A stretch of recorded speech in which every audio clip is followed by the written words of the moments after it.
హనుమంతుల వారు ఎంత శక్తివంతుడో రాముడి మాటల్లోనే విందాం రండి. ఒకరోజు సీతాదేవి రాముడితో, స్వామి, ఈ హనుమంతుడు అసలు ఎంత బలవంతుడు, ఎందుకంటే లంకలో మొత్తం అందరి రాక్షసుల్ని మట్టుబెట్టాడు, అస్సలా భయం లేకుండా లంకని మొత్తం తగలబెట్టాడు, అసలు ఈ హనుమంతుడి శక్తి నాకు తెలియాలి అని అడిగింది. అప్పుడు రాముడు నవ్వుతూ సీతాదేవితో ఇలా అంటాడు, 1000 ఐరావతాలు, దేవతలకు రాజైన ఇంద్రుడు, పంచభూతాలు, శివుని 11 రుద్రులు, విష్ణుమూర్తి అన్ని అవతారాలు, బ్రహ్మదేవుడి అన్ని శక్తులు, దేవతలందరూ కలిసి వచ్చినా కూడా హనుమంతుడి తోకను కూడా కదపలేరు. హనుమంతుడి యొక్క అష్టసిద్ధులు ఆయనని శక్తివంతంగా చేస్తాయి. అష్టసిద్ధుల్లో మొదటిది యనిమ. ఈ శక్తితో హనుమంతుడు చాలా చిన్నగా మారగలడు. రెండవది మహిమ. ఈ శక్తితో హనుమంతుడు తన శరీరాన్ని పెద్దగా మార్చగలడు. మూడవది గరిమ.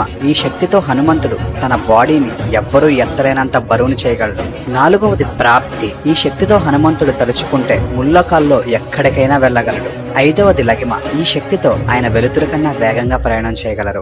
ఆయన యొక్క బరువును కూడా తగ్గించుకోగలరు. ఆరవది ప్రాకమ్య. ఈ శక్తితో హనుమంతుడు ఎటువంటి కోరికనైనా నెరవేర్చుకోగలడు.